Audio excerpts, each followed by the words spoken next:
Trippie Redd just got hit with a life sentence for the shocking homicide of 6ix9ine's girlfriend. And the crazy part is, fans don't even seem surprised. Oh no, we definitely got footage at this mom crib. She live in building 18 out here. People been whispering for a while that he was threatening and shadowing 6ix9ine's circle. So when the headlines dropped, plenty of folks said, we already knew this was coming. But here's the twist. How did the cops lock him to the homicide so quick? August 17th, 2025, mark that day in your head, because that's when the whole game flipped inside out. That's the morning the rap world lost more than a rising star. It lost every last piece of its so-called innocence.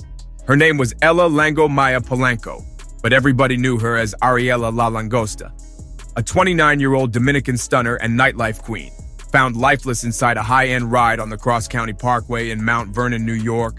And let's be real, this wasn't no random act of street violence. This was something much deeper. See, Ariela wasn't just a face in the crowd. Tekashi 6ix9ine ex-girlfriend or side chick or whatever kind of relationship they got, but they had a relationship. Even though I don't think they like boyfriend, girlfriend, but I do think they got a relationship. She was shot and killed in New York. I believe yesterday, the other day, leaving outside of the club, sitting in her car, a gunman murdered her. You know, some people believe she was the intended target. She was connected to one of the most infamous rappers alive, Tekashi 6ix9ine, and what unfolded that morning blew the lid off one of the coldest. Around 8 a.m., police think they're checking out a car breakdown, but instead, they walk into a full-blown execution scene. Inside a black Mercedes-Benz G-Wagon, Ariela's body was slumped, riddled with bullets. The luxury whip was lit up with holes. The driver's side window blasted into shards, and cops didn't even try to downplay it. They called it for what it was, a calculated hit. The FBI rushed in too, treating it like some high-level organized crime move. And one thing's for sure, Ariela wasn't just another pretty face in the wrong place. She was a force of her own, running the nightlife game with style, stacking power moves, and pulling 500,000 followers on Instagram who saw her as a boss lady with a crown. This is the female. We've seen Cardi B post her, yes. We've seen Cardi B post her. We've seen 6ix9ine post her. We've seen the blogs post her. This is somebody of some type of relevance in this loop that you people love so much. Yes, and one thing I want people to look at this, right? Look, pay attention. Ariela had the nightlife and influencer scene in a headlock. She wasn't just serving drinks behind a bar. She was the main face of Icon New York, one of Manhattan's hottest spots where celebs and big spenders came to shine. People spotted her in 6ix9ine's music videos too, and the street swore she was one of his main girls, even though he always tried to play it low-key with his relationships. But get this, just hours before everything went left, Ariela was on Instagram, glowing and laughing, posting clips from Icon while living her best life with her crew. Nobody realized those happy posts would be her final moments caught on camera. That's the coldest switch up. 1 minute she's vibing, the next she's gone in a hail of bullets. When word broke, the hip-hop world froze. Grief spread everywhere like a shockwave. Even Tekashi 6ix9ine, the rainbow-haired figure everybody loves to clown, dropped his tough act. Daniel Hernandez, that's his real name, usually keeps every woman he deals with off the radar, never posting or claiming them. But this time, he cracked wide open on Instagram, calling Ariela a tremendous woman with the most beautiful heart. And, for the first time ever, he claimed her publicly as his own. Think about how wild that is. A man known for keeping his private life locked up suddenly spilling his heart to the world because the woman he loved got taken out in a cold execution. That's something nobody's ever seen from him before. And it wasn't just 6ix9ine showing love. Tributes poured in heavy. You said, my dad, honey. What are you talking about? What up, Blood D? What are you talking about, bro? What you mean what I'm talking about? What dad homies you talking about? Nigga, all your dad homies, nigga. I don't give a who I'm talking about. All them niggas. Fuck Who you talking about? You Who you ain't your talking dad about? homies. What are you talking about? I'm gangster like that. I'm gangster like that. Oh, you gangster. You know I'm gangster like that. Where you at? I'm in Brooklyn. Fuck me where I'm at. I'm in Brooklyn. Nigga. Where All I'm right, at. stay less. Stay in Brooklyn. I'ma stay in Brooklyn. All right, bet. Stay less. We on the way. Yo, Trippie, listen. We on the Michael way. White. Fuck. Michael. Icon New York, Starlets, Opus Lounge, even Cardi B herself called her Dominican pretty and praised the light Ariela carried everywhere she stepped. Clubs all across the city said the same thing. Ariela had a rare energy that could light up any room she walked into. But here's where it gets darker. The The moment the news spread, the street chatter kicked in loud, and every whisper pointed in the same direction. Right after Ariela's passing, word on the block was this wasn't random at all. Some said it was revenge straight out of 6ix9ine's messy history. Rumors exploded that he was even sitting in the same G-Wagon with her when the shooters pulled up. All right, stay less. Stay in Brooklyn. I'ma stay in Brooklyn, nigga. All right, bet. Stay less. You on the way. Yo, Trippie, listen. You on the Michael way. White. Fuck. Michael, you and your dad homies, nigga. Fuck. Oh, I'm talking about nigga, stay there, nigga. Of course I'm gonna stay here, nigga. Motherfucker, and your dad homies. What you think, I'm pussy? You and your dad homies. Nigga. Nobody knows if that's fact or fiction, but the streets couldn't stop buzzing. You gotta understand something about 6ix9ine. For all his platinum plaques and Billboard fame, he's stacked up more enemies than almost any rapper alive. Ever since he flipped on the 9 Trey Gangsta Bloods in that 2019 Rico trial, the streets stamped him with the snitch label, and it stuck heavy. Add in his non-stop trolling, and he managed to stir beef with just about every heavyweight in the industry. But out of all those feuds, none hit harder, uglier, or more dangerous than his battle with Trippie Redd, government name Michael Lamar White IV. What makes it even wilder? These two weren't always enemies. Back in 2017, they were tight, almost like brothers. They even collabed on hits like both under Strange Entertainment during that SoundCloud takeover. Those records gave Trippie his first real spotlight and helped boost 6ix9ine's rise too. But that bond shattered quick. By late 2017, things turned toxic, and what followed became one of the nastiest, most explosive rivalries the rap world had seen in years. On East Side Fire, non-motivated brim, nigga. Say it with your Snow chest, that. put ass, boy. You know that. You a bitch, bro. And you will not put hands to me, my nigga. Stop acting like you really about this life, bro. I gave you your hit, nigga. I made you, bro. Everything you do, I get a check from you, nigga. The first cracks. They showed up when ghosts from 6ix9ine's past came crawling back into the headlines. In August 2017, disturbing details about his 2015 case resurfaced online, tying his name to a minor. The second the story spread across Twitter, Trippie cut him off cold. He even blasted 6ix9ine on Instagram, though he deleted the video fast, making it clear he wanted nothing to do with him ever again. Trippie didn't sugarcoat it either. He went straight to the point, declaring, 1400 don't promote pedophiles.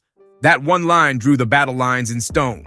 From that moment forward, this wasn't just a rap rivalry. It turned into an all-out battle. Oh no, we definitely got footage at this nigga mom crib. She live in building 18 out here. And battle came quick. On November 11th, 2017, Trippie got ambushed at a New York hotel, and word on the street was one of 6ix9ine's shooters was behind it. Hours later, Trippie jumped on Instagram Live, raging and dragging 6ix9ine with every insult he had. Building 18 out here, you dig? Lucas. Big And if you try me again, cause you know I'm hacking that phone that I got, right? I'm in that bitch. It's over. We know. I'ma know everything. Other niggas right. I'ma know all that. Calling him a weirdo, rapist, and more. Then the bombshell dropped years later in 2019, when 6ix9ine himself admitted in federal court that he ordered the attack, all because he was jealous Trippie got signed to their label first. From there, the flames only burned hotter. All through 2018, these two were locked in all-out battle. Non-stop disses flying on social media, diss tracks aimed right at each other, and public humiliation at every turn. Where the lighter at, B? Where the lighter at, son? We in Brooklyn. I pulled up to this mama crib last night and bumped gum on, nigga. I pulled up to this, hey, you know that address he was trying to get y'all in his interviews? I pulled up to this mama crib and bumped gum on, nigga. With the straps out, blowing big dope. Don't think we don't got footage. We just ain't stupid. Trippie even dropped I Kill People with Chief Keef and Tato, a straight shot at 6ix9ine, while 6ix9ine clapped back in his reckless way. But the craziest moments? Their Instagram live battles. Thousands of people tuned in just to watch them spit pure venom at each other, the kind of hate you could feel through the screen. This wasn't just some rap rivalry anymore. This was raw street tension. You could see it in their faces. Both of them wanted the other erased for good. And when 6ix9ine crossed the deadliest line by saying, "Forget your dead homies," that was it. Point of no return. In street code, that's one of the worst things you can ever say. Basically signing your own passing certificate. From that moment, it was clear this beef wasn't just music anymore. It was bleeding straight into real-life homicide territory. And it did spill over into the streets. In federal court, 6ix9ine even admitted his crew followed Trippie from a video shoot to his hotel, where Anthony Harv Ellison rocked him with a punch to the mouth. That wasn't rap beef, that was real assault, proof this battle was way too real. But it didn't stop there. Things got downright toxic once women got dragged into the mess. In September 2018, 6ix9ine went online with videos of Trippie's ex Ariela flaunting her just to clown him. He basically told the world, "Yeah, I got your girl now," just to humiliate him. Then in June 2020, Ariela poured gas on the fire by dropping old footage of herself in bed with 6ix9ine, while his ex-manager Shotty was literally in the room snapping photos. This was right after 6ix9ine walked out of prison in April 2020, and the first move he made was jumping back online to troll Trippie with the receipts. The psychological warfare between them was sick. Every Instagram live was dripping with venom. This wasn't entertainment or promotion anymore. It was pure hate, spiraling into something way darker with every move they made. So when Ariela's homicide hit the news, racing through the streets and trap houses, the whispers came fast. People started connecting the dots, asking if this was the final chapter of a feud gone way too far. The timing felt too perfect, the hatred was too deep, and the trail of violence between them was way too real to just brush off as coincidence. The streets don't stretch the truth. And when a homicide goes down this bold, people couldn't help but believe the battle between 6ix9ine and Trippie had finally crossed the deadliest line. But digging into the years leading up to it shows just how twisted and dangerous this whole saga had become. Ariela's homicide wasn't just some random act. It ripped open a pattern of threats, violence, and obsession that proved this beef was never just about music. This wasn't rap competition anymore. This was real-life warfare, and it seemed destined to spill blood. One of the creepiest signs came during a Trippie Redd Instagram live that, looking back now, feels way more sinister than anyone realized at the time. In 2019, Trippie didn't just throw shade, he crossed every boundary by dragging 6ix9ine's family into it.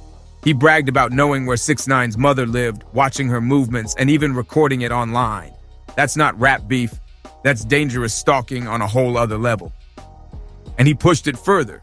In that same session, Trippie claimed he hacked into 6ix9ine's phone, tracking his private messages and calls. That's not just internet trolling, that's cyber stalking. And when you connect that to what later happened with Ariela, it paints a picture that's beyond chilling. But the darkest part? Trippie said he pulled up to 6ix9ine's mother's building strapped, blasting Gummo, 6ix9ine's own breakout hit, while armed shooters stood right beside him. These weren't just wild threats tossed out for clout. These were detailed play-by-plays of real criminal moves, spoken like confessions in real time. When you line it all up, the image is terrifying. A feud so personal, so toxic, and so premeditated that violence wasn't just possible. It was guaranteed. The implications of Trippie's words still send chills. He wasn't just talking tough. He admitted to pulling up strapped to 6ix9ine's mom's place, blasting his music as some twisted form of psychological warfare, and even recording the whole stunt. That's not clout chasing, that's stalking, intimidation, and armed moves that could have had the feds on him instantly. What really shook everybody was how much Trippie seemed to enjoy the mind games. He threatened to leak dirt on 6ix9ine, personal, humiliating stuff, just to break him down mentally. The pattern was clear as day: stalking, threats, and straight-up psychological warfare. Trippie wasn't just beefing anymore, he was turning into an obsessed enemy, more dangerous with every move. And in the streets, when somebody plays that kind of long game, it almost always ends the same, with somebody getting dropped. But let's keep it real. 6ix9ine wasn't some innocent victim caught in the crossfire. He was throwing flames of his own. During his 2019 federal trial, he admitted under oath that he ordered the November 2017 attack on Trippie. That wasn't just a rumor floating online. That was his own courtroom confession. He used his 9-tray gangsta Bloods ties to put the order in, sending Anthony Harv Ellison to follow Trippie from a video shoot to his hotel, where Harv walked right up and cracked him in the mouth. So the picture couldn't be clearer.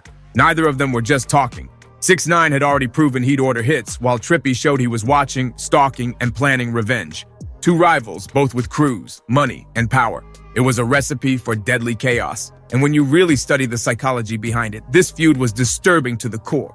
Both of them were showing signs of obsession, raw rage, and an endless drive to take things further, no matter the cost. Their Instagram live battles would drag on for hours, both screaming, both threatening, each one trying to break the other down. The glitches, the frozen screens, and laggy audio became infamous. with Complex magazine even clowning it as one of the corniest moments in rap beef history. But here's the thing people overlooked. The glitches never stopped them. Their obsession was so strong they'd keep going no matter what. And then came the personal strike that took everything to a new level. When 6ix9ine started flaunting Trippie's ex, Ariela, it wasn't about love. It was calculated humiliation. He wanted to crush Trippie's pride, to show the world he could take what was his and rub it in his face. That move dragged innocent people into the feud, and it pushed their rivalry into an even darker, nastier place. That pattern, dragging loved ones into the crossfire instead of keeping it one-on-one, became a haunting clue when people looked back at Ariela's fate.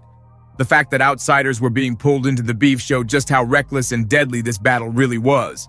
And let's not forget, Trippie had his own violent track record.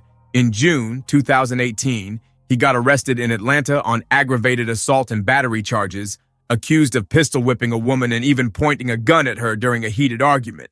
That moment exposed the darker side of his rage, proof he wasn't just talking slick online, but someone capable of real-world violence. And that wasn't a one-time slip-up either. Reports say it kicked off over drama with Trippie's main girl, and cops claimed the victim had a knot on her head when they showed up. Enough evidence to cuff him right then and there.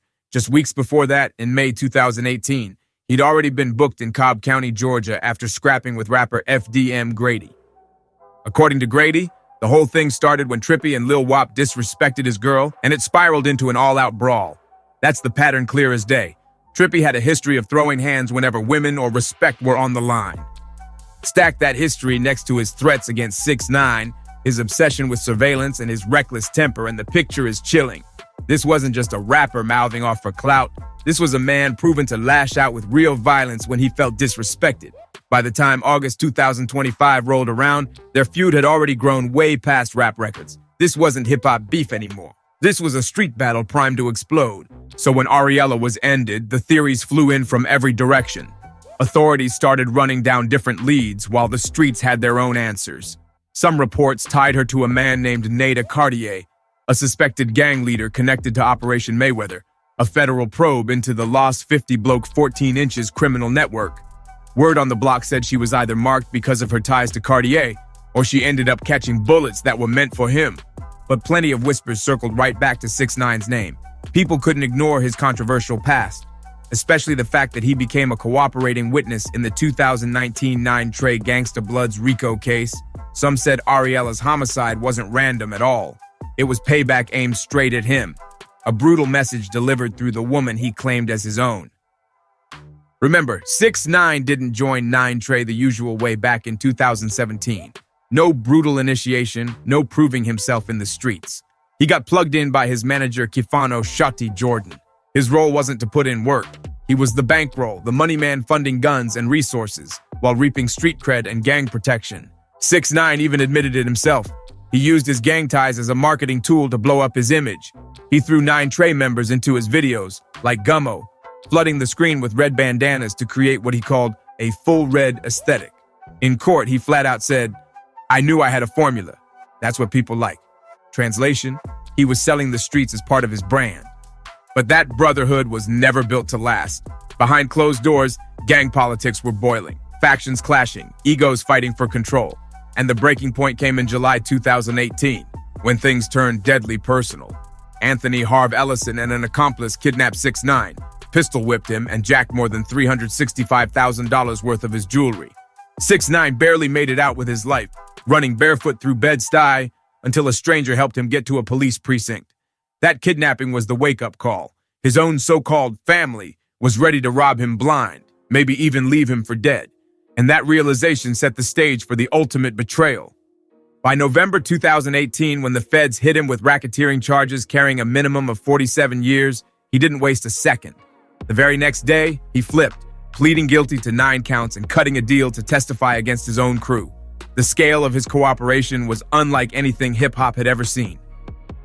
By September 2019, he spent 3 straight days on the stand, laying out 9 Trey's operation blow by blow, shootings, robberies, assaults, drug deals, all of it. He told the world how violence was their business model, but the part that sent shockwaves wasn't just the crimes, it was the names. He dragged Cardi B and Jim Jones as 9 Trey affiliates, and even claimed Trippie Redd was tied to the 5'9" Brims, a rival blood set. 6ix9ine's testimony locked the Fed's case shut.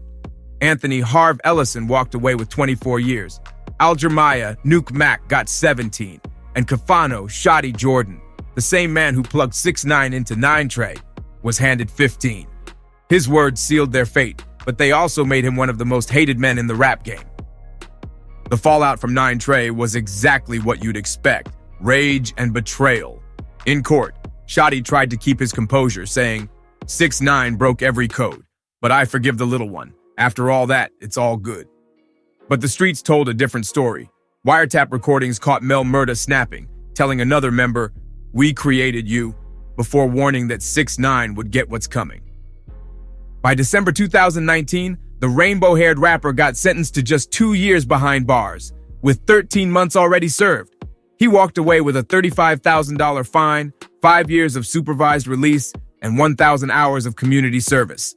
Thanks to his asthma and the COVID-19 pandemic, he didn't even serve at all. By April 2020, he was already out of home confinement. And this is where the story circles straight back to Ariela's homicide. 6ix9ine's decision to flip didn't just burn him with 9 Trey, it sent shockwaves through the entire culture. That snitch tag wasn't just bad for his image, it painted a target on everything around him. When you help the feds bury people with decades-long sentences, you don't just make enemies out of gang members. You make enemies out of their families, their crews, and anyone who feels you betrayed the code. In street life, no snitching is the golden law, and 6ix9ine shattered it. That betrayal meant anyone close to him could be marked, and that's why Ariela's passing hit different. Some wanted to believe it was random, but even police admitted it looked like a targeted hit. That crushed the wrong place, wrong time theory. Instead, it suggested she was swept up in something much bigger. Whether it was a message, a strike of retaliation, or mistaken identity tied to her link with him, the shadows around her homicide were way too heavy to ignore. Trippie Redd wasn't moving squeaky clean either. By July 2025, he got caught up in his own legal mess when cops grabbed him at Miami International Airport right as he was about to fly overseas. The arrest came off a lingering bench warrant from 2023 in Miami-Dade, all over an invalid driver's license.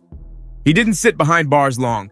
Trippie was processed at the Turner Guilford Knight Correctional Center and walked out on just a $150 bond. But the timing was brutal.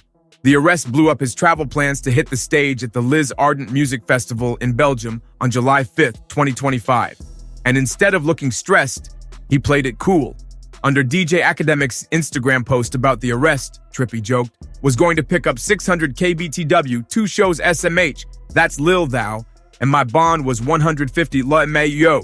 But Channel 6 News played my song. I made $750 off that. He tried spinning the whole arrest like it was just free promo, bragging about the money instead of the embarrassment. This was a far cry from the wild rumors that he was fleeing homicide charges or ducking federal agents. Truth was, the case was small, nothing more than a dusty bench warrant. Trippie was way more tied up with family drama than any supposed homicide plots. Just weeks before, on June 16, 2025, he and rapper Coi Leray welcomed their daughter, Mio. Their relationship, rocky since it first sparked back in 2019, was already in the headlines with cheating scandals and constant back-and-forth drama. Now they were juggling new parenthood, reconciliation issues, and non-stop tabloid heat all at once. That was Trippie's reality in 2025. Little legal headaches, messy love life, and the struggles of becoming a new dad. Not ducking homicide charges or plotting revenge. But while he brushed off his own situation, the streets were focused on something way darker. Ariela Mejia Polanco, known to all as Ariela La Langosta, was executed in cold blood, her life cut short in the middle of beef, betrayal, and blurred street politics. And that's the piece nobody can overlook. Her passing shook the culture not only because of her connection to 6ix9ine, and even whispers linking her to Cardi B, but because she had carved her own empire. With over 500,000 Instagram followers and a glow that powered New York nightlife, Ariela wasn't just somebody's girlfriend, she was a star in her own right. Now her friends, her community, and the nightlife spot she called home are grieving the loss of a star whose light was cut way too short. Ariela wasn't just another headline, she was a vibrant force, the kind of woman who lit up every room and left her mark on New York's nightlife and beyond. But her tragic end proved something chilling. When rap beefs crossed the line, they stopped being music drama and turned into real-life crime scenes. 6ix9ine himself admitted in federal court that he ordered violence against Trippie, and Trippie clapped back with threats of stalking and retaliation. That kind of obsession and brutality built the perfect storm, one that was always bound to spill blood. The investigation into Ariela's homicide is still wide open, and the truth might be darker than anybody's ready for. Some reports even say police briefly detained Nada Cartier for questioning, though no charges stuck. Online, the rumors haven't slowed down either. Whispers that Ariela was targeted for allegedly feeding info to authorities or that she was collateral damage in a hit meant for Cartier. Nothing's been confirmed, but the speculation has the streets buzzing non-stop. So what do you think really happened? Was Ariela just caught in the middle of somebody else's battle? Or was she silenced because she knew too much? Drop your thoughts in the comments. And don't forget to like, subscribe, and share this video so more people can tap into the truth. See you on the next one.